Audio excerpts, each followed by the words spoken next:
Hello there, everybody.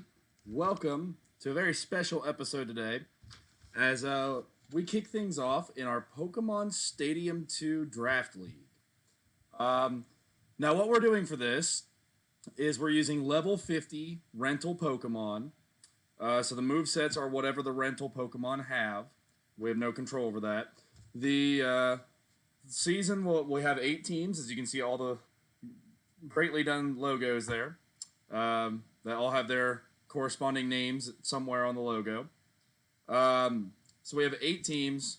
We're going to play double round robin, so it'll be 14 games. The reason for that being, in this simulation, we have a lot of people that are inexperienced as far as competitive Pokemon battling. In some cases, we have people that have either never played a Pokemon game, or we have people that have only played Pokemon Go. There are those of us, like myself, that do actually partake in competitive battling. So it's a nice mixture between rookies, beginners, newcomers, and experienced players. So we're going to do 14 games. And since this game doesn't have a true CPU versus CPU battle mode, but you are able to battle the computer in the rental with the rental Pokemon, what we're going to do is I will manage all of the home teams, quote unquote home teams, and the computer will manage all of the away teams. We're playing 14 games for the sake of me being able to manage each team against each other team.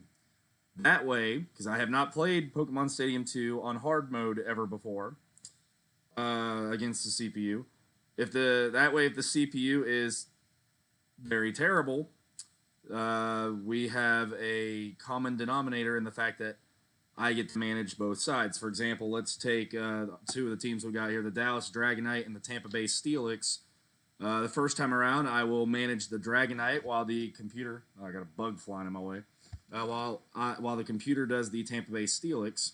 Second time around, I will manage the Tampa Bay Steelix, and the computer will manage the Dallas Dragonite. And that way we'll get total fairness across the board. However, because there is that possibility of every team having the same record, we are also going to keep track of point differential or score. For example, if you win one battle with 4 Pokemon remaining, you won 4-0. If you win a battle with 2 Pokemon remaining, you won 2-0. And the team with the most points gets the tiebreaker. So that's our failsafe. Hopefully, we don't end up with everybody at 7-7. But if we do, that is the failsafe so that we can still have a 1 through 8. Today's video is going to be our draft analysis. We've already had our draft, and I'm going to go through these teams.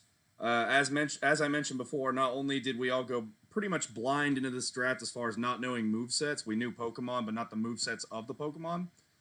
But in addition to that, we have some people that have never done competitive battling before, like they're just now learning what physical attack, physical defense, etc. are. So the draft is not going to necessarily look like it would in a league of just 8 experienced players using their own Pokemon they bred or whatever. Since we're using the rental sets, it's going to be interesting. But nonetheless, I've got the draft results here. Our draft order was done in order of experience. For example, my team is the Tampa Bay Steelix, and as you can see by our order here, going left to right and then from top to bottom, I drafted last because I have the most experience with Pokemon. The Dallas Dragonite and the Minnesota Suicune have a little bit of experience, not as much as myself, but a little bit. The Atlanta Fearow has never played a Pokemon game before, but knowing that manager and that person's personality, I figured they would be able to delve into the statistics and figure it out. So that person got the last of those 5 spots. The Machampions, the My Little Ponyta, and the Pokemon Power all have played Pokemon Go and Pokemon Go only. Smoochum Or Lose'em has never done anything Pokemon related except watch a couple movies. so they got the first pick, so that we could try to even things out a little bit. So yeah, we're gonna play 14 games. We're gonna use the level 50 rental Pokemon, not the level 100. I know the move sets are a little different between the two different levels. So level 50. Just like a fantasy football league, we're going to have ads, drops, and trades.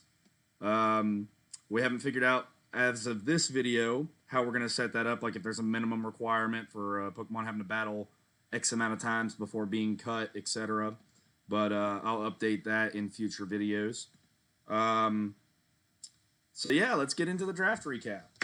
All right, our first one is going to be Smoochum Or Lose'em, as they had the #1 pick. With that #1 pick, Smoochum Or Lose'em selected Bulbasaur. Now, Bulbasaur is an interesting one here because its stats alone are not great for this. However, boy, you gotta love how these bugs leave me alone all day, and then I get one that's like won't leave me alone while I want to record, right? Oh well, what else is new, right? All right, so Bulbasaur here, its main thing is that Headbutt's going to be useless. It's not going to be fast enough 90% of the time to Headbutt and get a flinch. Flinching only works if you go first, and it's like Headbutt's not going to be very useful on it, I think. Razor Leaf is okay, not great, but okay. The thing with Bulbasaur that will be interesting, and we won't know this until the Battle League starts, Toxic and Growth. If we can get, if Toxic, like if Bulbasaur stays around long enough for Toxic to do its thing, Bulbasaur could be problematic. It could poison a Pokemon, retreat back to the bench, and then wait for an opportunity to poison a Pokemon again. Growth. Again, depending on what it's fighting, if it's fighting like a Squirtle or something it can survive a hit from, it could potentially use Growth to up its special attack, making Razor Leaf a good attack instead of an okay attack. So, Bulbasaur's a bit of a wild card at this point. I'm going to be rating all of these Pokemon, in my opinion, on if they were good picks, good picks, normal picks, or bad picks. I would call Bulbasaur a normal pick just because I don't know what to make of it right now. All right, scrolling down the list, the second pick for Smoochum Or Lose'em was Wartortle. Wartortle is another one in the normal category because its numbers aren't going to help its moveset. Like Waterfall on a 95 special attack is going to be okay. Like Headbutt, Waterfall can cause a flinch. Problem is, with 89 speed, how often is Wartortle going to outspeed something and flinch it? So I don't think Waterfall is going to really help a whole lot here. However, it's the other moves Wartortle has that makes this interesting. Icy Wind, while not very strong, slows down the opponent. Maybe now they're slower after an Icy Wind and they can Waterfall everything. Man, I am getting tired of these bugs. It's just one bug. I keep saying bugs. It's one bug, but of everything in the house, of course, it wants to bug me. Dig. Dig might be good for like stalling, like say Bulbasaur toxics something, like poisons something, and then Wartortle goes out there and buys time with Dig. So that could be interesting. And it has Rapid Spin, which will get rid of Spikes and Spiderweb. So Wartortle, again, I don't know if it'll actually be used in any of those senses. So I can only give it a normal rating for the time being. It's normal with the potential to be good. But I'm gonna ultimately classify it as normal. And these classifications are how I'm gonna determine my rankings at the end of the video, like my preseason rankings, so to say. All right, his next Pokemon pick was Arbok. Now, Arbok is one that can be potentially scary good. First off, we've got a very good attack stat, especially for Gen 1 at 116. That's pretty solid. Sludge Bomb is a physical move in Gen 1. Sludge Bomb does a lot of damage, plus a good chance of poisoning. So, good start there. Bite causes flinch. Okay, and at 111, it might actually outspeed a few things. Dig, again, for stalling out if the opponent is poisoned. Glare, which would paralyze the opponent, causing them to be slower, and thus also helping Bite for the good old paraflinch strategy. So Arbok, absolutely a good one, at least in my opinion. We'll see if I am right on any of these once the actual battles start. But I'm pretty sure that Arbok is going to be a good pick. All right. Next up is good old Jolteon. Should be way down here in the Gen 1 Pokedex.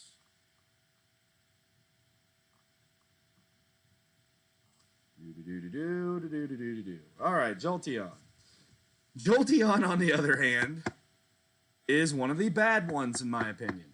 Jolteon has a sky-high speed and a sky-high special attack, especially for Gen 1. However, it didn't get Thunderbolt or Thunder, it got Zap Cannon. Zap Cannon, for those that don't know, hits like a truck and causes paralysis, but it only lands 50% of the time. So there's going to be a lot of crossing your fingers and hoping it hits if you're the one using Jolteon. Pin Missile is a physical attack, which as you can see on the screen here, Jolteon's physical attack a lot less than its special attack. Double Kick is a physical attack, so that'll be mostly useless. Sand Attack will hurt the opponent's accuracy, but then you're still hoping to hit Zap Cannon eventually. So, yeah, Jolteon, not the best pick for this team. Jolteon's a great Pokemon normally, but with this particular moveset, oh boy. And there's a few like that in this. All right, next we go to Gen 2. The next pickup for Smoochum Or Lose'em was Furret. Furret, again, an interesting moveset. Furret has a 107 attack, 121 speed. Strength will work great with that. Ice Punch in Gen 2 goes as a special attack. Thunder Punch in Gen 2 goes as a special attack. That's a 75 on Furret. It's not good. Amnesia could double its special defense, which is alright, but fighting moves, which is what Furret's weak against, are all physical moves in Gen 1 and 2, so Amnesia's not going to help counter any of its weaknesses. So, very odd moveset. Very odd. And even in the sense, I don't remember when it was that Amnesia was changed from upping special to just special defense. I assume it's Gen 2. If I'm wrong about that, let's just take a shot in the dark. If I was wrong about that and it's still doubled special attack, you'd still have to survive for its frail defenses for a turn to get that up. So I don't think that's a good moveset. That's another bad one if you're asking me. So let's move on. Next up was Pineco, wherever it may be on the list. There we go. Pineco, surprisingly, I think is one of the better picks on this team. It's got a 102 attack, which is pretty solid for an unevolved Pokemon. It gets high damaging attack moves such as Double Edge and Explosion. Explosion in particular is going to be nightmarish on this thing. Spikes, which is one of the very few entry hazards in Gen 2. Giga Drain isn't going to do as much because its special attack is only a 72, so just kind of pretend Giga Drain isn't there. But the other three moves, not terrible for a Gen 2 moveset. So I have Pineco down as one of the good ones for this team.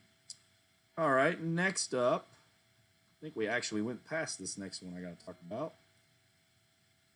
Yep, Xatu. Xatu is another one kind of like War Turtle I put in the normal category because I don't know what's going on with this moveset. It has Fly, which is all right if it had like Toxic or something like that, but it doesn't. It does have Future Sight, so I guess it could Future Sight, fly up, and wait for the Future Sight to hit. Nightshade, randomly, although I feel like it could have had a better attack than Nightshade. And then Flash, which doesn't really help at all, except for maybe to set up Future Sight. I don't know. So I have that as normal because there's not a whole lot of cohesion going there in my personal opinion. Let's see. The next one we need to look for is Bellossom. A lot of Gen 2s on this team. Bellossom I also have as a normal Pokemon. Petal Dance will be pretty good with that special attack.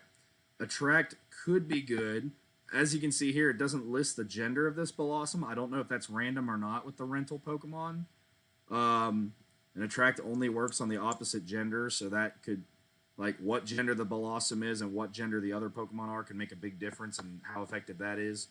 Poison Powder's alright. It's not as good as Toxic, but it's a way to still wear down the opponent. Cut will be useless.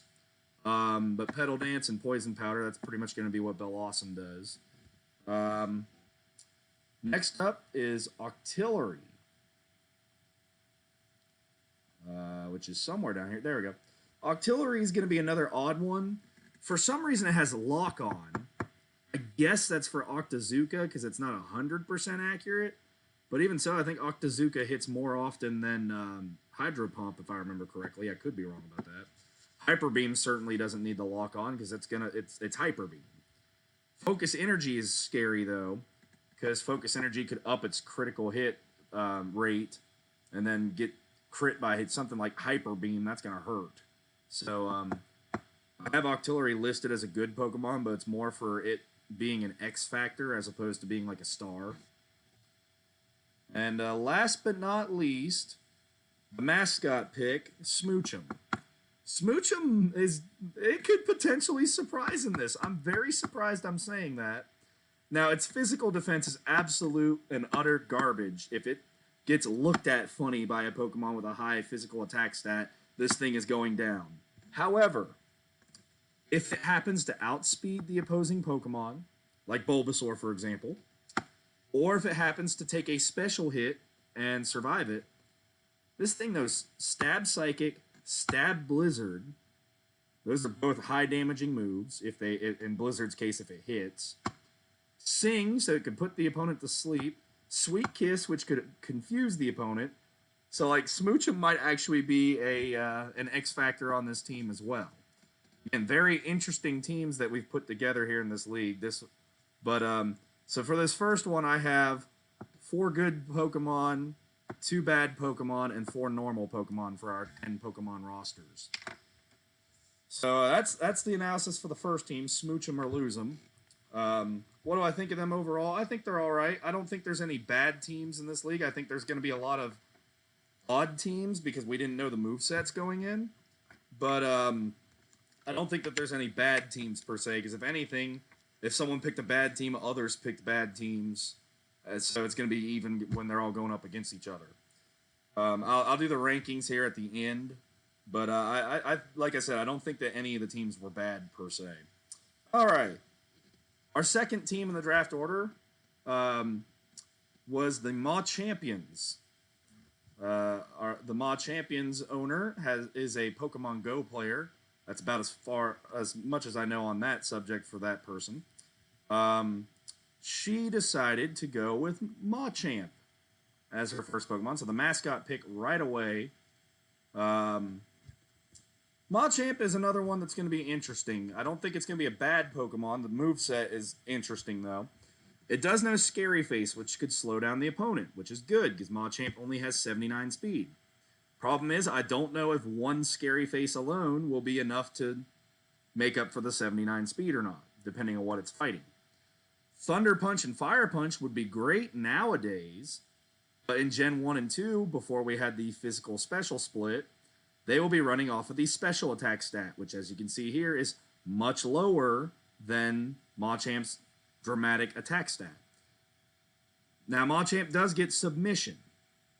Now, Submission does do recoil damage, but with a 155 attack, Submission being a fighting move on a fighting Pokemon, Submission might actually be scary.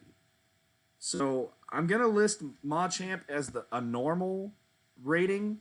But to be perfectly honest, we might get in a situation where the Machamp is just using Submission every time, and that's enough to get the job done. So it might not need the other 3 moves. Alright, let's see. Next up is Meganium. I gotta scroll all the way down here to Generation 2. Alright, Meganium. Solar Beam, Strength, Poison Powder, Reflect. Meganium's also a normal ranking for me. Now, the good news is its attack and special attack are almost the same, so Strength versus Solar Beam, not going to be a huge difference as far as the base stats. Solar Beam does take 2 turns to charge up, so that's unfortunate. But Meganium does have good defenses, so it might be able to take enough hits that can make that work. Does get Poison Powder, so there's the opportunity to wear an opposing Pokemon down. It does get Reflect. If it, again, just like I was saying with some of these other Pokemon, if it gets in the right scenario, like it fights a physical attacking Pokemon, it could maybe Reflect and then Poison Powder and Solar Beam. So, I mean, I'll list it as normal, though, because a lot of these are up in the air scenarios, not this is how this person's absolutely going to use that Pokemon. All right. Next up is Kingdra. Kingdra's an excellent pick from the standpoint that it doesn't have any weaknesses other than Dragon in these games. Problem is that in these games it's stuck with Twister as its Dragon move. So that is not great. And it gets Frustration for some reason. And Leer, the almighty Leer. So Kingdra, it's unfortunate because Kingdra is a great Pokemon, but in Pokemon Stadium 2, its moveset kind of lets it down. Now, if it does happen to be faster than the Pokemon it's going up against, it could maybe Waterfall and get a bunch of flinches. So that could potentially work out, but again, that's potentially not a sure thing, so I'm going to list it as a normal ranking. Next up, Tyranitar. The almighty Tyranitar really was unfortunate with its moveset. It does get Sandstorm, because this is before abilities, so you have to activate Weather the old-fashioned way. Leer, which I don't know why you would ever use Leer on a Tyranitar, considering how high its attack stat already is. Leer would lower the defense of the opponent. So you're stuck with Mud Slap, which is a very weak ground move, coming off the attack stat, or Bite, which technically runs on the special attack back in these days. Bite can cause flinch, but again, Tyranitar is so slow. What is it going to outspeed the flinch? So, like, man, I know they were trying to nerf it a little bit to keep things even, but it really got a bad deal. I feel like it should have at least had, like, Dig instead of Mud Slap. But, hey, that's how they made it. So, Tyranitar's pure stats alone and the fact that it gets Sandstorm is enough to make it a normal pick for me. But, I mean, if it was missing Sandstorm, for example, and had, like, Tackle or something, it would absolutely be on the bad list for me. So it just barely makes it. I say that, and it'll probably destroy me when my team goes up against it. Executor is next, so we got to go all the way back up to Gen 1.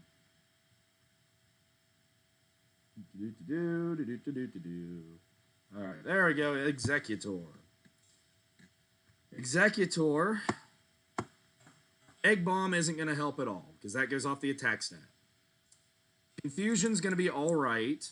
I would have much rather seen Psybeam or Psychic, but Confusion will work well enough, since there's a chance to confuse potentially out of there. Sleep Powder Nightmare is an interesting combo. First off, even though I've been playing Pokemon since 1999, I did not know Nightmare was a Gen 2 move. I thought that was something that came around in Gen 3 or 4. So, I guess it was just so niche I never ran into it. But, yeah, Sleep Powder Nightmare, that's interesting. Especially because Nightmare will only work if they're asleep. So, if Executor puts Pokemon to sleep and they wake up immediately, there goes the Nightmare. So, Executor, for the most part, is just going to be putting things to sleep and using Confusion. So, it's alright, but an Executor that would have had, say, a grass move other than Sleep Powder would have been amazing here, even if it would have been like Solar Beam or something. Alright, so a lot of normal Pokemon so far in the rankings for this team, but now we get some positive notes. Our next Pokemon is going to be Murkrow that we go over.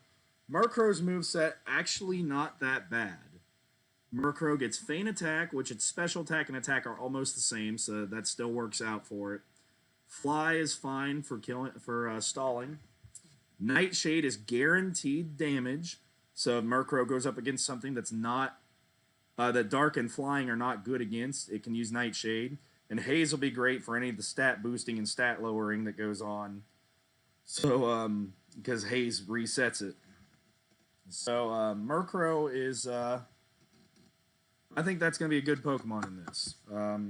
It could be used incorrectly, but if it's used the way that at least I would like to use it, if I was using it on my team, which I will be in these games since I will represent the home team in every matchup,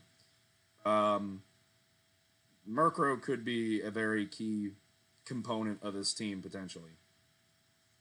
All right. Next up is Skarmory, which I think is further down the list, if I'm remembering my Pokedex right. Yep. Skarmory is another good one on this team. A lot of scary things happening here. I mean, ignore Fury Attack. Fury Attack's useless and isn't going to play a role at all. But, again, Fly, 2-turn attack. It's a flying type move, flying type Pokemon. It's a physical attack, so it goes off the attack stat. Steel Wing is interesting on Skarmory because not only is it a steel type move, but it's going to have the possibility each time it does hit of potentially raising Skarmory's defense, which is already its best stat. Which means if Skarmory is going up against a physically offensive Pokemon, Skarmory's almost unkillable. Agility. We were talking about speed earlier. Skarmory could use agility to double its speed and go first. So, Skarmory has the potential, depending on how the stat boosting goes, to really be a threat. So, Skarmory is also going to be a very key Pokemon on this team, I believe. Alright, go back up to the top of the Gen 2 Pokedex here. We have Ariados. This thing is going to be annoying as heck, but because of that, it's going to be great. Toxic Protect. That's all it really needs, but on top of that, they gave it Spiderweb. To my knowledge, that is the only Pokemon in this game with Spiderweb. For those that don't know what Spiderweb does, oh, it's kind of an annoying move. Spiderweb keeps the Pokemon from retreating. So, in other words, Ariados can poison a Pokemon, Spiderweb, or Spiderweb and then poison, depending on what it's facing, and then just protect every other turn to stall out the opposing Pokemon. So, Toxic Protect. It literally might just need those two moves. That's going to be a good Pokemon. That is going to be a very annoying one to try and get around. I don't look forward to fighting it when it's when the computer's running it, and I do look forward to having it when I get to manage the team. So that's going to be a good one. So 3 really good picks in a row for the Machampions. Or I'm sorry, the Machampions. Next up, Cloyster. Good old Gen 1. We're back to Gen 1. Some of these are not going to be in the exact draft order. It's more just the order that I did my analysis on them. For anyone wondering out there how some of these got to be so low on the list. All right. Cloyster is a question mark for me. Because I don't believe that the bind, clamp, and wrap mechanics work the same in Gen 2 as they did Gen 1. If I'm right about that with clamp, Cloyster will not be that great. Spike Cannon's not a great attack. Clamp is not a great attack. Aurora Beam's all right, but not everything's going to be something that you can hit with Aurora Beam. So it's going to be okay. I don't think it's going to be bad, but it's going to be okay. Last but not least on this team, the almighty Scizor. Is Scizor almighty in this game, however? Scizor, 155 attack stat, still sky high. Scizor is actually a terrifying prospect in this game. Yes, it doesn't have Bullet Punch, which is part of what makes Scizor so great normally. However, again, agility to double its speed, and then Metal Claw, which like Steel Wing can, I believe, potentially up your defense. So, talking about a Pokemon that's got a good attack and a pretty good defense, upping its defense, going first, hitting hard. It's going to be good. It's going to be a good team. This is one of the few teams that has a fair amount of Steel types. There weren't very many Steel types in Gen 1 and Gen 2. Well, obviously there were none in Gen 1, but Gen 2 only introduced a couple. This team has 2 of them. We've got Skarmory and Scizor on the team. And this one's going to be pretty good. This team came out with 4 good Pokemon and 6 normal Pokemon. No bad Pokemon, in my opinion, on this for this team's draft. So very, very well done. Out of respect for everyone's privacies, I'm not going to use names. I might say he or she, but I'm not going to use names. Very, very well done, manager, owner of the Machampion team. Let's see here. Next up, My Little Ponyta. All right, My Little Ponyta, their very first pick was Lapras. Lapras. Which is way down at the bottom of Gen 1. There you go. Lapras could be potentially terrifying, much like Ariados. Whirlpool, while not a very damaging move, can trap the opponent and keep them from escaping. Perish Song makes it so that all Pokemon on the field in three turns from now are defeated. So you can't retreat while that countdown is happening because of Whirlpool. That alone makes Lapras very scary. Icy Wind, not so much. The only thing Icy Wind is really going to do is lower the opponent's speed. Let's see exactly what Mist does. I think I know what it does, but I want to confirm it. Yeah, okay. Mist will help against status moves, but that's really it. I don't think too many people are going to necessarily go at Lapras with a status move, but who knows. So the Lapras will be interesting because Perish Song and Whirlpool. Like, that's all you really need to know. It's going to be a great Pokemon for that team. However, we go one slot ahead, and we've got what will be one of the worst Pokemon, in my opinion, on this team, Gyarados. Gyarados really suffers from the old days of the non-special and physical split. Gyarados with Waterfall nowadays, terrific. Gyarados with Waterfall, back when Waterfall counts as a special attack, horrendous. The only thing you're really going to maybe get is if that 103 speed outspeeds something, maybe you can Waterfall something and get a flinch. It's not going to do a lot of damage, though. Dragon Rage does a fixed amount of damage, so that's not going to do anything for you. Twister is a dragon move that will also be a special attack, and Gyarados is not a dragon anyway. And then you have Leer, which I don't understand why they put Leer on Gyarados, because if it's got 2 special attacks and an attack that's fixed damage, how would lowering the opponent's defense help you at all? It might be great if you're setting up one of your other Pokemon, but for Gyarados in particular, that doesn't help it at all.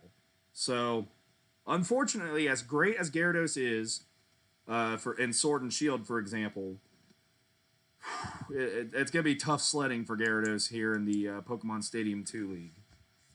So I'm qualifying that one as a bad Pokemon. Next up, we have Kangaskhan. Kangaskhan is one that's a normal Pokemon for me. Dizzy Punch is not a bad move and could potentially cause confusion. Bite is going to be terrible with that 66 special attack. It might get some flinches, that's really it. Surf is going to be terrible with a 66 special attack. And then Leer will only really help Dizzy Punch. And honestly, since Dizzy Punch can cause confusion, I'd rather just spam Dizzy Punch than use Leer. So, not really sure what's going on with that moveset either. So, it's normal. It's not bad, but it's not great. All right, next up for Alligator.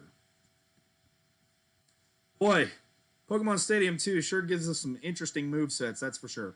Once again, Water Gun on a Pokemon that's got a higher attack than special attack. It's like, it's Water Gun. It's not even a good water move. Like Bubble Beam or Hydro Pump or something. I mean, Hydro Pump's on Crocodile there, but they couldn't give for Alligator like Bubble Beam. Dig will be all right on the attack stat. Dynamic Punch would hit hard with that attack stat, but the problem is Dynamic Punch, much like Zap Cannon we talked about earlier, 50% accurate. So the question is, when will Dynamic Punch hit? And then Leer, which again only helps Dig and Dynamic Punch, doesn't help Water Gun at all, so odd moveset choice there. So I don't like this set. I think that this is one of the bad Pokemon on the team. There's no real reason for it to dig. It doesn't have like Toxic or anything. It's trying to stall out.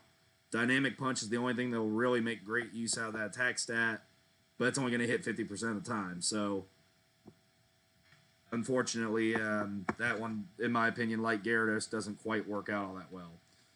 Also, tough one. This somewhat spoils one of the Pokemon coming up. 4 water Pokemon on this team. So if an opponent brings an electric type or grass type, this team may have some issues with that. In particular, electric from what I'm looking at. Because Gyarados obviously wouldn't get hit as hard by grass types.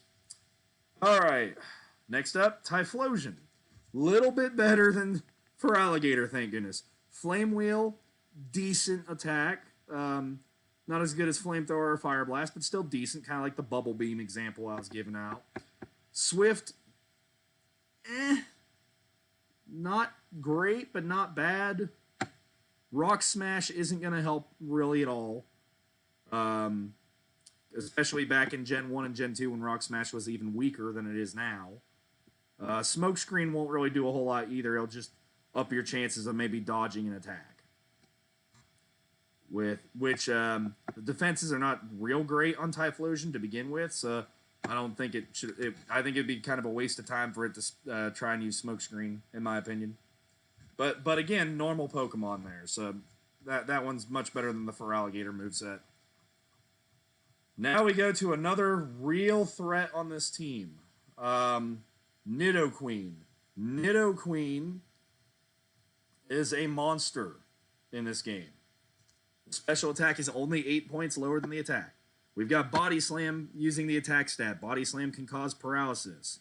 We've got Mud Slap causing accuracy to drop on the opposing Pokemon. We've got Ice Punch, the ability to freeze a Pokemon or hit something super effectively that doesn't like ice. Toxic, the poison things. Like, Nidoqueen is a monster. This Pokemon is going to be so fun to use and so horrible to go up against. This was arguably the best pick of this team's draft, Nidoqueen. Especially getting it as late as they did in the draft. They got Nidoqueen in the 6th round of our 10-round draft. Very good pick. This might be the one that carries the team, to be perfectly honest. Great pickup by this team. If I would have had any idea I had a moveset like that, I probably would have picked it as one of my first 2 or 3 Pokemon. That's going to be a nightmare for whoever goes up against that thing. Next up on the list, we've got Kabutops, one of the fossil Pokemon. Kabutops, this is very similar to the Machamp comparison I was making for the previous team. Surf is going to be useless. Leer could help by lowering defense, but when you've got a 142 attack, why are you wasting time trying to lower the opponent's defense? Just hit them. So Surf and Leer are going to be useless.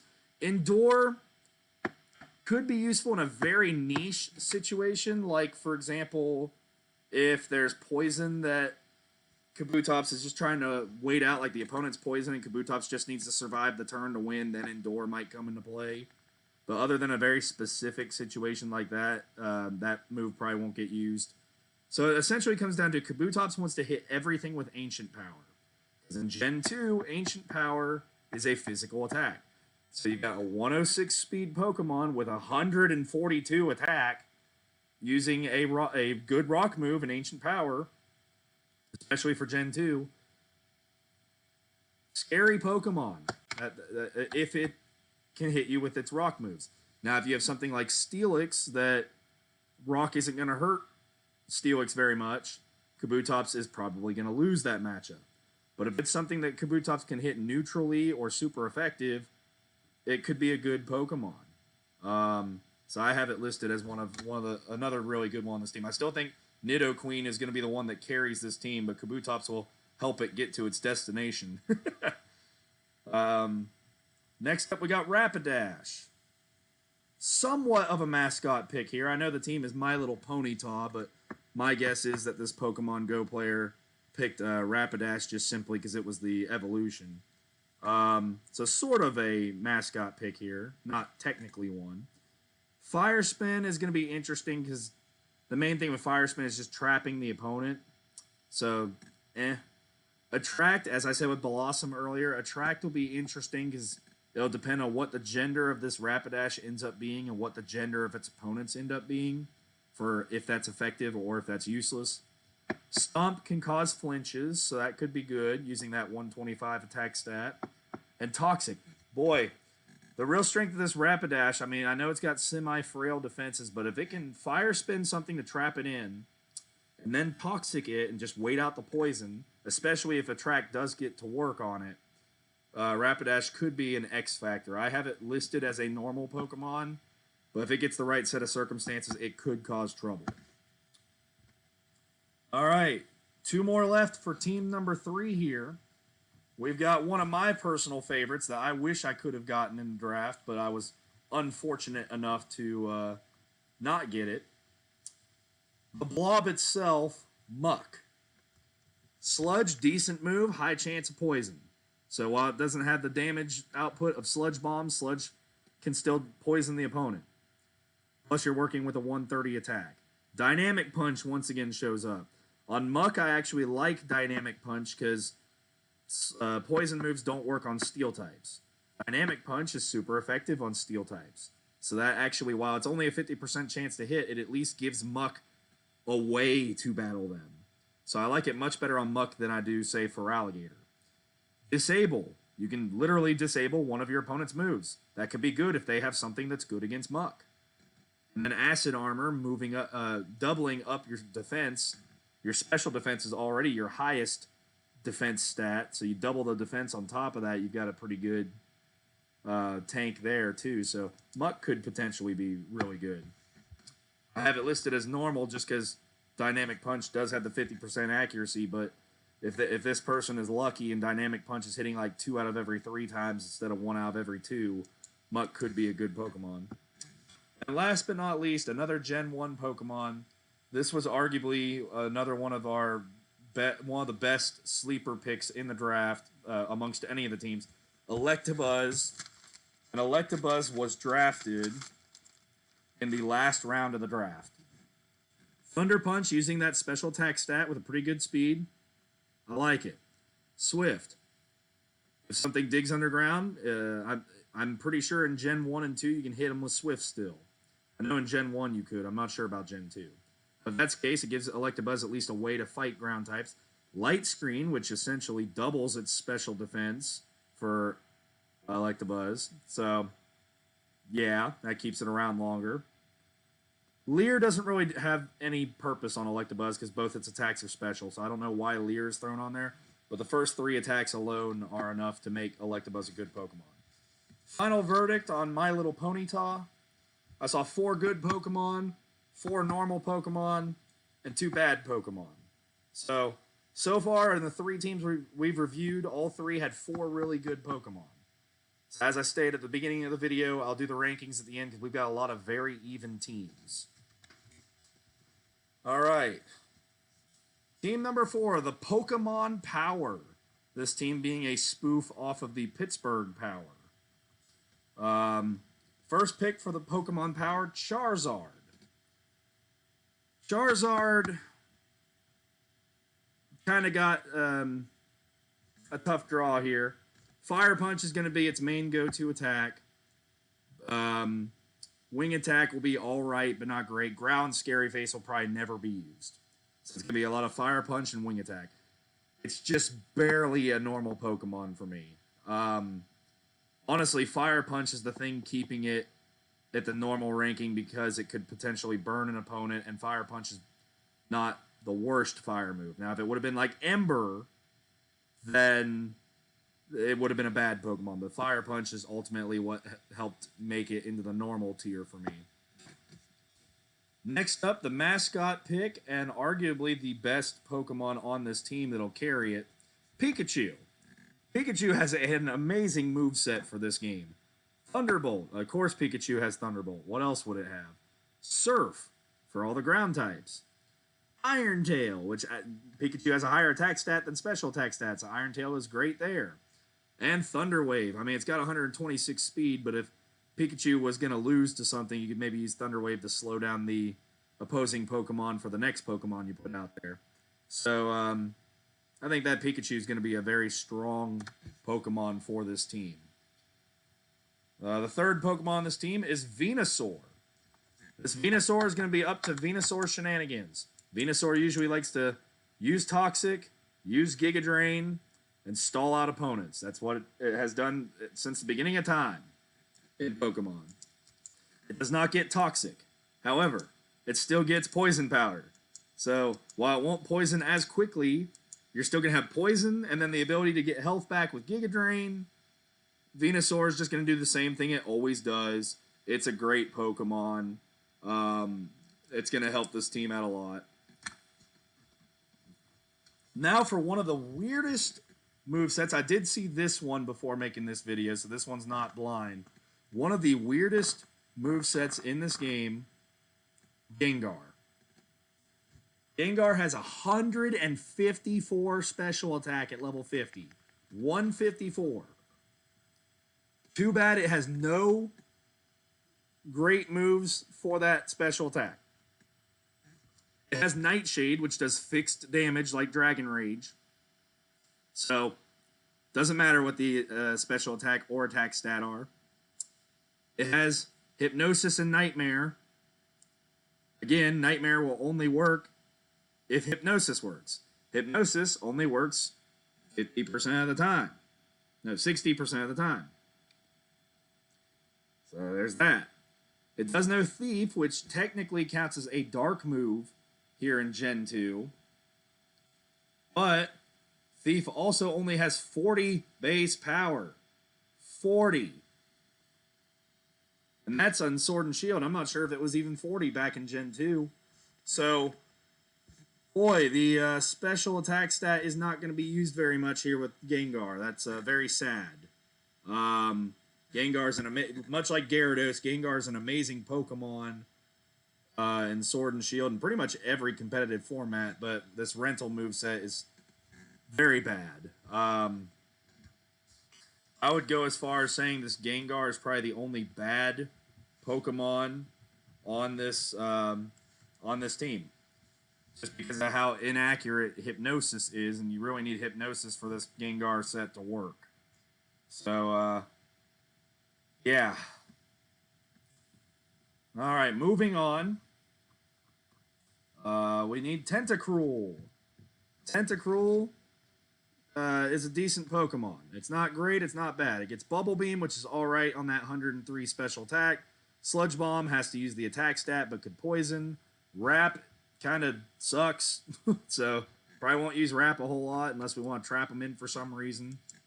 And then Barrier, which can double defense. Barrier is what can really make Tentacruel here, because it's already got 143 special defense. So if you double that defense, you're good on both sides now. So, short and to the point there, Barrier makes Tentacruel. Alright, next we have a legendary pick. Our first legendary pick of this analysis. We've got Moltres. Once we get down to it. There we go, Moltres. Moltres, much like Machamp and Kabutops before it, is basically just going to want to spam Fire Blast to make use of that 135 special attack. Indoor might be used in a rare situation. Roar might be used in a rare situation. Sky Attack is terrible on Moltres because the attack stat is not as high, plus you got to spend a turn charging it up. So, it's just going to want to Fire Blast everything. It's alright, but if you have a Pokemon that can get around the Fire Blast, then, yeah. For example, Kabutops is faster than Moltres. Moltres doesn't like rocks, so Kabutops wins that one pretty easily. Alright. Next up, Dragonite for this team. Dragonite, another odd moveset. The good news with Dragonite is they at least gave it a couple moves it could kind of work with. Twister kind of sucks, so that's not going to help. Wing Attack, at least Wing Attack can make use of that 139 physical attack. So there's something there. There's something there for Dragonite, and it's a stab move. Dragon Rage, arguably better than Twister, but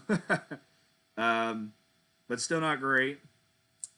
And then Leer, again, Leer could potentially help make it easier for Wing Attack to defeat things. So, not bad, not great. So, a lot of that on a lot of these teams. All right, next up we've got Alakazam, wherever it may be. There we go. Psybeam on a 161 special attack with a 146 speed. That's good enough. It doesn't need Psychic. Future Sight, there you go. If you want to double up and hit someone twice in the same turn, you got that. It's got Thief, so it's got access to a Dark move. And unlike Gengar, it won't be its only attacking move. Kinesis will be useless, but those other three moves make it pretty solid. Next up is Golem. Golem is going to be an X-Factor Pokemon. Rock Smash, not going to be too helpful. Harden could potentially be helpful in the right matchup. Rock Throw is going to be alright. Not great, but alright. Magnitude is going to be what makes this Pokemon a wild card. Earthquake is better than Magnitude because it's consistent. It's always 100 base damage. Magnitude can be anywhere from 4 to 10, with everything below, I believe, 8, or below 9. I think it's below 9. I think 4 to 8 is less than 100 base power, if I've got that right. I think Magnitude 9 is 100, and I think Magnitude 10 is actually higher than Earthquake's output. So Magnitude could potentially, depending on the luck of the draw, be a disastrous move on Golem that just wrecks everything. It could also be a move where Golem just kind of walks up and goes, eh. So, luck of the draw will determine how efficient Golem is. Last but not least on this team, we got to scroll all the way down to Gen 2 as we see Houndoom. Where are you, Houndoom? I know you're pretty far down. There we go. Houndoom. Unfortunately, he got hit with Ember. Ember's not great, despite Houndoom having amazing stats to use Ember on a fire move with. However, what makes Houndoom great? Bite. 119 speed, 134 special attack, and the ability to flinch the opposing Pokemon. That's going to be what Houndoom wants to do in this. So yeah, that's it for the Pokemon Power. After my analysis of them, I came up with 3 good Pokemon. Correction, I can't count apparently. 4 good Pokemon. And 1 bad Pokemon. As well as 5 normal Pokemon. So, again, so far we've had 4 good Pokemon for all 4 teams that I've done analysis for. So, very even teams at the moment. Alright, let's keep going. I know this video is getting long, but this is the longest video we'll probably have since we're going over the whole draft. Alright, next up, the Dallas Dragonite. Alright, the Dallas Dragonite, their very first Pokemon was arguably one of their worst picks, but I know that they picked this Pokemon because they love this Pokemon. It is, if we can find it, Lickitung. Hyper Beam on an 88 attack Pokemon. Shadow Ball on a 92 special attack. Surf on a 92 special attack. And Supersonic. Yeah, this Lickitung moveset just isn't good. Like, just plain and simple, not good. I don't really need to spend a whole lot of time on that. That's just not a good moveset. Alright, next up, Psyduck. Psyduck, Surf will be fine with its 100 special attack. Dig won't really help a whole lot. Swagger could be good, and Psych Up could be good. Especially if you Swagger, Psych Up, and then Dig. Then Dig actually becomes useful at that point. So, Psyduck's solid. Pokemon number 3 for this team, Flareon. Oh, Flareon. This is one of the bad Pokemon for this team. It's a shame Flareon has Fire Blast, but its special attack just isn't as good as its attack. And then the few attacking moves it does get are Smog and Quick Attack. Yeah. Sorry, Flareon. You're my favorite Eevee, but that moveset sucks. Her next pick was Vaporeon. Much better. Waterfall on a 133 special attack. Pretty good. Quick Attack, while not great on Vaporeon, does give it a last-ditch effort attack in certain circumstances. Acid Armor makes this Pokemon terrifying because it can double its defense. Sand Attack doesn't really matter as much, but it has it. So Vaporeon, unlike Flareon, is a very good Pokemon on this team. Alright, next up we've got Ninetales, wherever it's at. I know it's here somewhere hiding from us. There it is. Fire Blast is going to be the name of the game with Ninetales. 122 speed, 104 special attack, just Fire Blast everything. So it's solid. Not great, but solid. Alright, we go to Hitmonlee. Looking here in the draft, 9 of the 10 for this team are Gen 1 Pokemon. Hitmonlee, much like Kabutops and and Machamp and some of the others, the big thing it's going to care about, high jump kick with that 149 attack stat. Everything else, just kind of there to be there. It's going to be a lot of high jump kicking with Hitmonlee. So it's a great Pokemon as long as high jump kick is landing. So it's a very short analysis, but that's all that Pokemon's going to do. So that's all that needs to be explained. Raichu, much like Hitmonlee, it's just going to use Thunder. Maybe Thunder Wave. It's not going to use Quick Attack and Tail Whip very often. They'll probably never use Tail Whip. So it's an okay Pokemon. Not great, but not bad. Ivysaur. Sunny Day Solar Beam. After setting up Sunny Day, Ivysaur can Solar Beam as much as it wants without having to wait a turn. Use Leech Seed to get some health back. It'll probably never use Fury Cutter, to be perfectly honest, but it has it. Hey. So it's an okay Pokemon. Problem with Ivysaur is if it can survive long enough to get the Sunny Day Solar Beam combination to work out. Alright, 2 Pokemon to go. We go to our lone Gen 2 Pokemon on this team. And that would be Slowking. Once I find it. There it is. Psychic on a 126 special attack. Pretty good. Water Gun, not as good, but at least you have Psychic. Disable could be a good move. So I think Slowking's going to be one of the good ones on this team. And finally, the last Pokemon, which I honestly think, other than maybe Vaporeon and Hitmonlee, this Pokemon's going to have a big impact on this team's record. Mr. Mime. Psybeam with a pretty good special attack. Barrier to double its defense. Baton Pass, which means it can pass along that doubled defense to another Pokemon.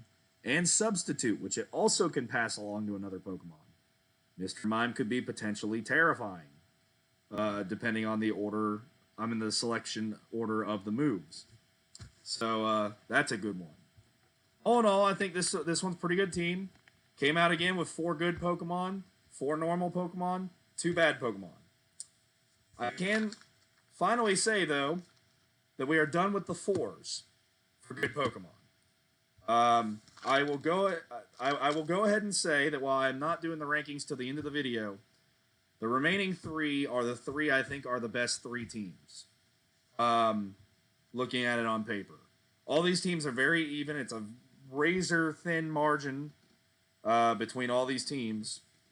But I do think that the next 3 I'm going to cover are the best 3. In no particular order, the next team we're going to go over is the Minnesota Suicune. All right, the Minnesota Suicune. I shouldn't have scrolled up because I actually needed to go down.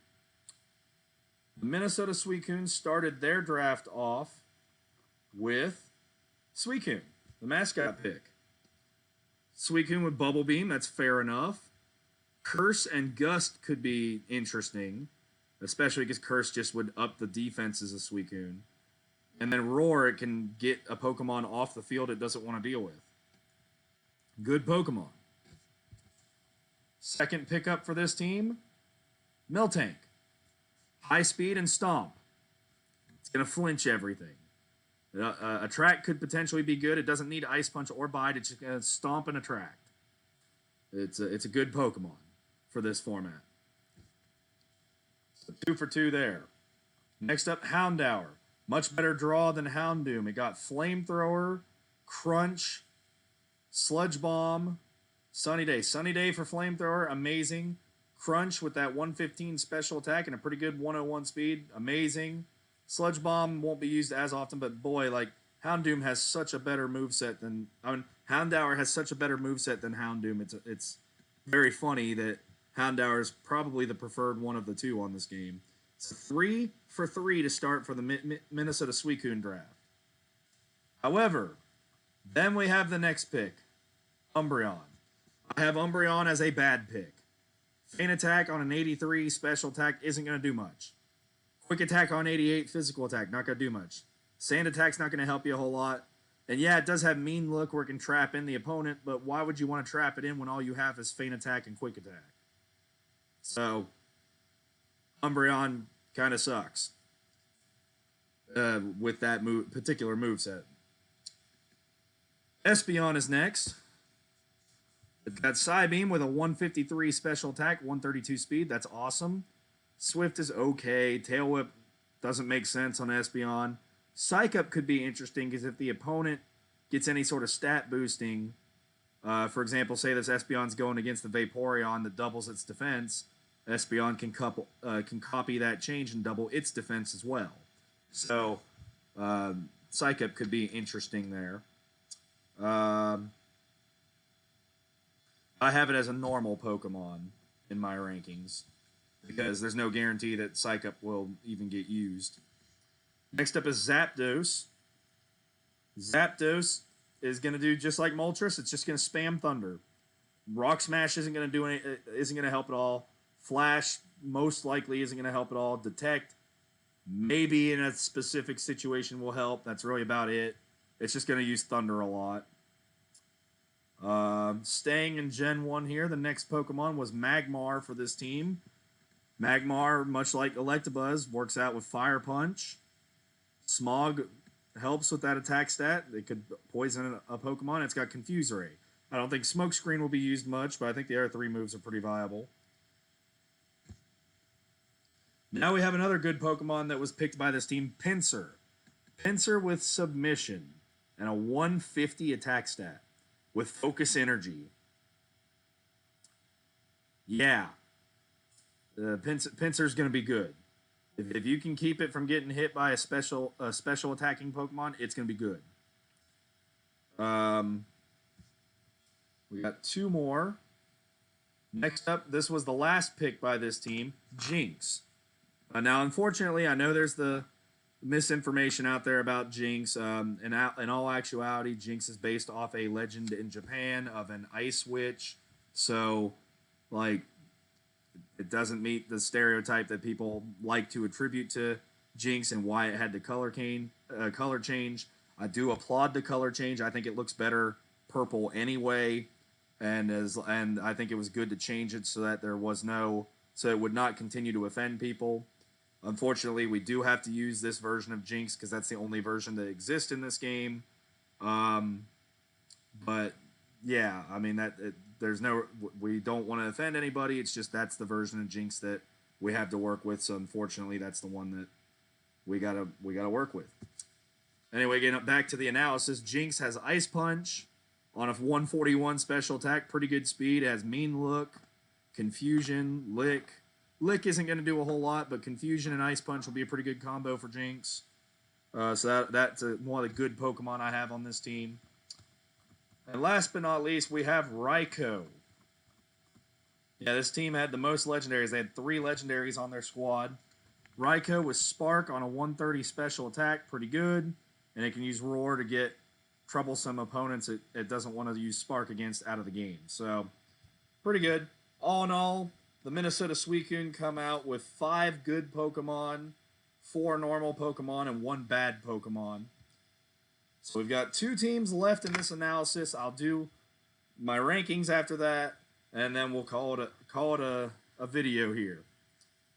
We've got the Atlanta Fearow. And yes, before anyone types in the comments, in Pokemon, it's like the animal, the deer, where you have a deer or 5 deer. You don't say deers. When there's multiple, it's still deer. It's the same with Pokemon. Watch the show if you need a reference. Hey, look at that Pikachu over there. Hey, look at that group of 20 Pikachu over there instead of Pikachus. So they are not the Atlanta Fearows. That is not correct in the Pokemon world. They are the Atlanta Fearow. So now we've got that out of the way. Snorlax was the first pick. The only thing holding Snorlax back here is the fact that it didn't get rest. It didn't get any sort of healing. It gets, for some reason, Defense Curl and Curse. Both of those things up its defense. I would have much rather just seen it get Curse and have a different 4th move instead of Defense Curl. Fire Punch isn't going to be very great on Snorlax because it's got an 88 special attack. Headbutt, you're only going to get the raw damage out of Headbutt because Snorlax is too slow to outspeed anything, so you're not going to get the flinch out of it. So, still a decent pick because of its bulk, and it is still going to hit hard with Headbutt, but some of those quirks are the things that keep it from being on the good list. Next up, a Pokemon that is on the good list, Dragonair. Dragon Breath, going to be a good move, and it can paralyze the opponent. Headbutt, Thunder Wave. You can paralyze the opponent, headbutt him for flinch, do the old para-flinch strategy, and then you've even got Fire Blast for those pesky ice types. So Dragonair's a great one for this team. Enough said there. Next up, a pick that this particular drafter sniped from me. I really wanted this Pokemon, and this person happened to pick this Pokemon the same round I was thinking about it. Lantern. Hydro Pump, Spark. Flail isn't going to really help out a lot, but Hydro Pump, Spark, and Supersonic.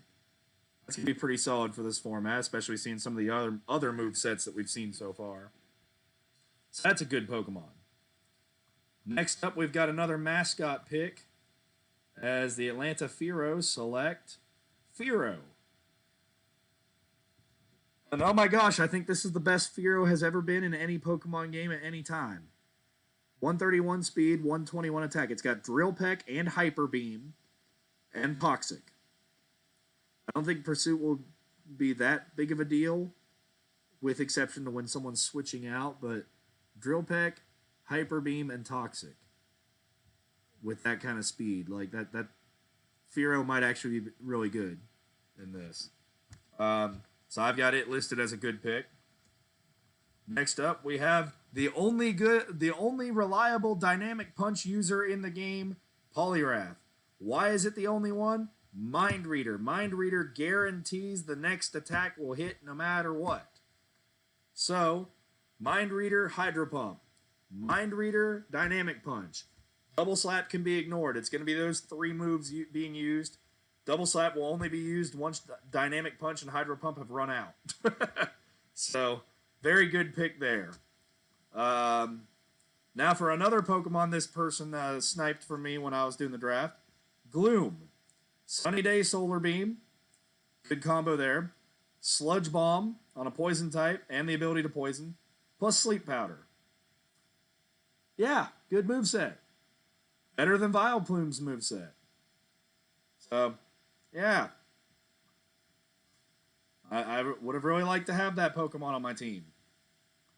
You know who you are when I'm talking to you. I really, really wanted that one on my team. That was going to be my number one grass type in my fire, water, grass core. Yeah, thanks for that. All right. Kadabra's up. Next, Psychic on a 150 special attack. Thunder Punch on a 150 special attack. Reflect to up its defense. And again, Kinesis not really going to be relevant here. So good there. All three of these actually are usable.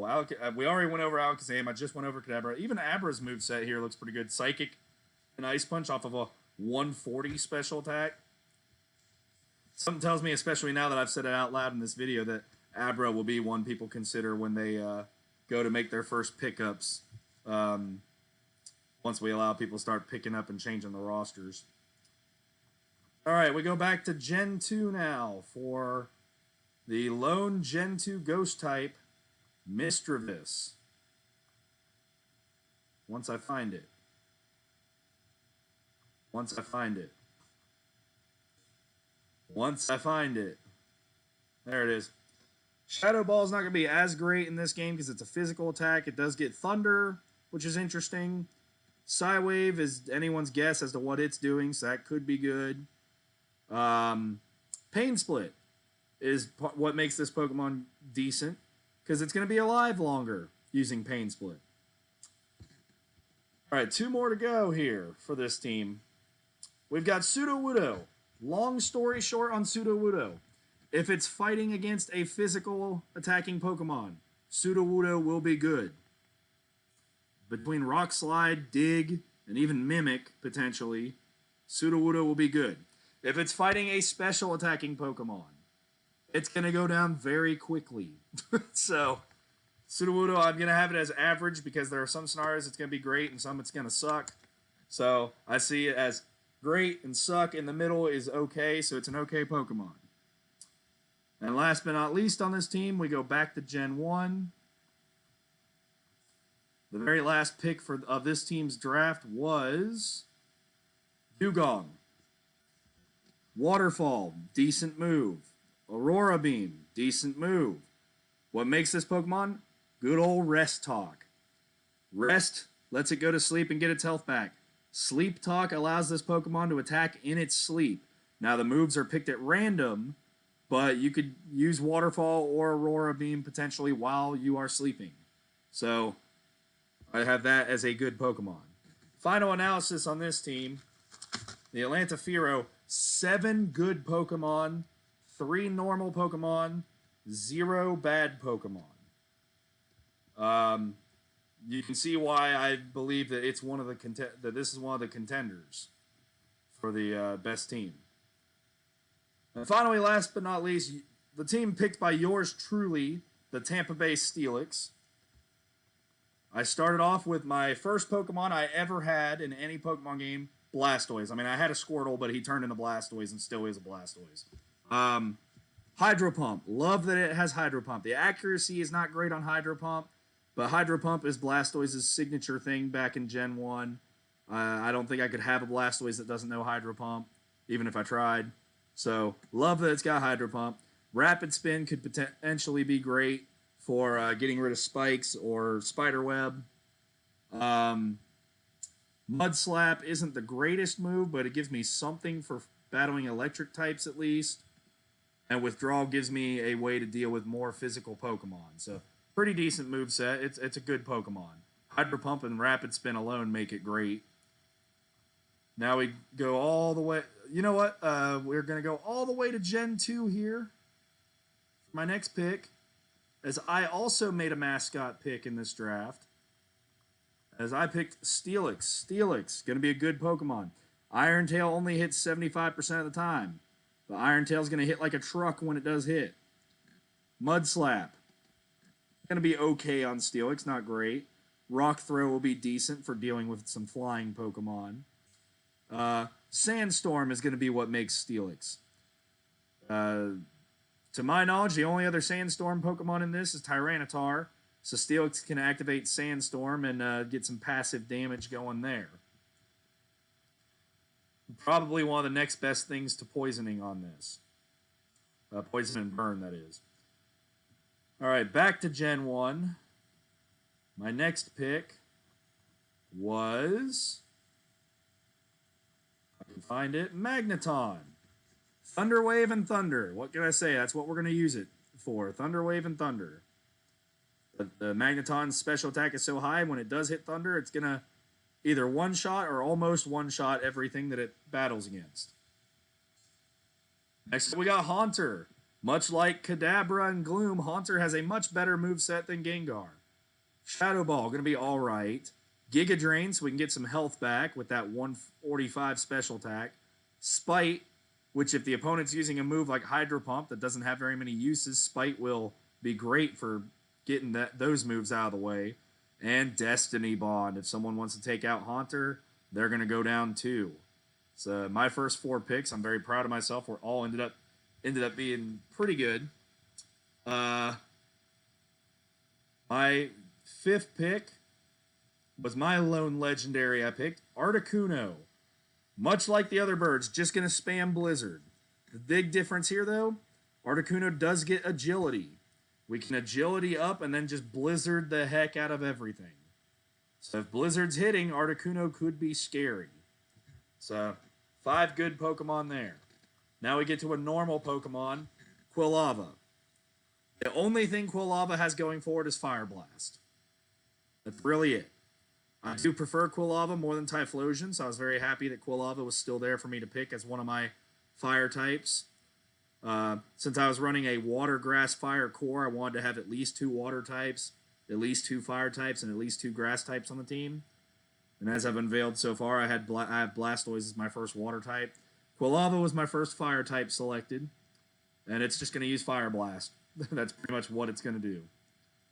My first grass type I selected was my next pick, and it was Jumpluff. I love Jumpluff. It's one of my favorite Pokemon from Gen 2, really one of my favorite Pokemon, period.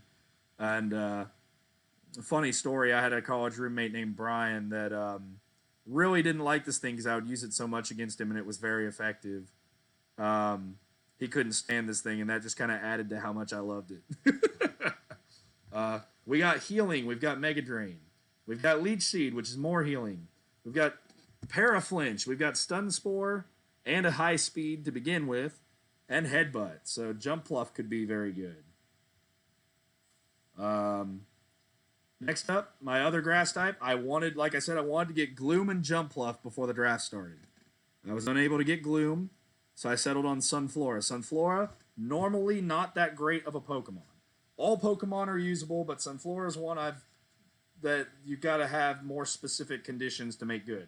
However, in this game with these movesets, Growth, Razor Leaf, decent. Hyper Beam, not great, but better than any other physical move it could have had. And most importantly, it gets Toxic. So at the very least, it can poison things for me. So, Sunflora's alright. Not great, but alright. Alright, my next pick, my second water type, Quillfish. Sludge Bomb on that 126 attack, yes. Hydro Pump is a high enough damaging move that it's okay despite the 85 special attack, yes. Pin Missile, with that 126 attack, it's going to be one of the few good damaging bug moves, yes. And Minimize, going to make it harder to hit Quillfish because of Minimize, yes. So, Quillfish, good Pokemon in my eyes. We'll see if it is once we actually start playing. But, yeah, I think I got a good one there. And last but not least, because I wanted to get a second fire type, this one's sort of my, for fun, experimental pick. I selected Slugma. I use Slugma. Anyone that knows me knows that I use Slugma for a lot of my breeding on the Pokemon games. I use it for egg hatching.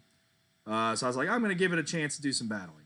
Flamethrower on a 111 special attack, nice. Defenses aren't great. Rock Slide isn't going to be great with a 79 attack. Body Slam's not going to be great with a 79 attack. Amnesia could be interesting just because it'll double special defense potentially if we live long enough to use it. So Slugma's kind of the experiment Pokemon on this team, but I'm very happy to have got it. And that's it for my team. Overall, I came out with, in my opinion, 7 good Pokemon and 3 normal Pokemon. And with that, I think that we can rank these teams. I'm going to say that our rankings are as follows. I have, by the slimmest of margins I want to add, because the first 5 teams of the 8 that I mentioned are all razor thin, like maybe 1 or 2 Pokemon separating them. Anyway. So, my rankings are as follows. Number 8, Smoochum Or Lose'em. Number 7, Dallas Dragonite. I guess actually I can move the logos to show you guys that stuff. Let me get the database off the screen here because we don't need it anymore. There we go. We're gonna move me into the corner. Okay, we're gonna put these teams in order from where I think the worst one is to the best. All right, Smoochum Or Lose'em is in 8th place. That's our 8th place team in my opinion. 7th is the Dallas Dragonite. 6th, Pokemon Power. Number 5, the Machampions.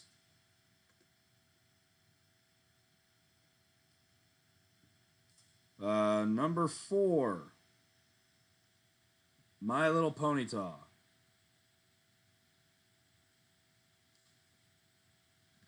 Number 3, the Minnesota Suicune. Number 2, the Tampa Bay Steelix. And number 1 in the preseason poll, the Atlanta Fearow. And that is how I rank these teams to start the season. But I do want to clarify once again. When we go by the numbers, for example, all these teams are super even. 8th place, 4 good Pokemon. 7th place, 4 good Pokemon. 6th place, 4 good Pokemon. 5th place, 4 good Pokemon. 4th place, 4 good Pokemon. 3rd place, 5 good Pokemon. It's only 1 difference between 3rd and 8th. And 7 good Pokemon for 2nd, 7 good Pokemon for 1st. So, in my opinion, it's going to be a very competitive league. I would not be shocked, since I'm just going off of the movesets, not so much what we actually see in the game. I don't have any idea what the AI is going to be like when we start this up. The AI could be stupid as heck, and I win every matchup against it, and everyone goes 7-7. Or the AI could be very intelligent, and thus we actually get some variation in the win-loss records. But right now, that's how I've got it. Like I said, Smoochum Or Lose'em could very well be the number 1 team, just depending on how the AI works and such. So what we're going to do is in a week or 2, probably a week from now, when this video airs, that is, we will kick off the season. The week 1 matchups are as follows. We have the Tampa Bay Steelix playing the Machampions, which I'll probably, now that I think about it, because I had that speech about pluralism in Pokemon, I'll probably have to change that to Machampion. I'll have to see how I feel about that, because it's not, with the Eon, it's not quite Machamp, so it might still work as Machampions. I'll have to think about that one. Anyway, we got Tampa Bay Steelix versus the Machampions. We have the Atlanta Fearow playing the My Little Ponyta. We have the Minnesota Suicune playing the Pokemon Power. And we've got the Dallas Dragonite and Smoochum Or Lose'em. So those are the week 1 matchups. As stated earlier, the home teams will be managed by me. The away teams will be managed by the computer. What we will do, every team pick 10 Pokemon. So each week, kind of like a fantasy football lineup, we'll pick 6 to be in the lineup for that week. We'll have them battle. We'll see how it turns out. Rinse and repeat for the season. Right now, we are planning on doing one matchup each week. So, for example, the Tampa Bay Steelix will play one game against the Machampions. Atlanta Fearow will play one game against My Little Ponyta, etc. So you'll get four matches each week, one for each team. Depending on how slowly or quickly that goes, we might double up and do 2 matches instead of 1 per team. We'll see how that goes. A lot of it depends on how long the videos are. There will likely be rule changes at different points of the season since we're starting this from scratch. And yeah, I hope that everyone will enjoy. I'm very excited. I know a lot of these people are very excited for this league. I think it's going to be a real blast. And I'm looking forward to having some fun playing some Pokemon. The other really cool thing about this is, as I've tried to establish on my channel here, I do not like ROMs. I do not use ROMs. I use legitimate copies of every game. So I've got a little adapter here, audio video cable adapter to HDMI. So that is how we will be recording Nintendo 64 footage. I will plug my Nintendo 64 into these, take an HDMI cord, run it from this into my Elgato, and then the Elgato runs into the computer. So everything that you will see is on the legitimate Pokemon Stadium 2 copy. I know it's a very popular thing on YouTube right now to just use the computer ROM. We will be using the legitimate copy of Pokemon Stadium 2, and I think that's really cool, and I'm excited for it. So, sorry for the long video, everybody. I hope that you enjoyed this video, and I hope that the draft analysis made sense to everybody. Comment below if you have any questions for me or for any of the managers, etc. I'm really looking forward to starting this. I'm very excited. I'm all giddy with excitement here. So just I'll see you guys then, and if you liked what you saw or heard today, please like and subscribe. And I'll see you all next time. Bye-bye.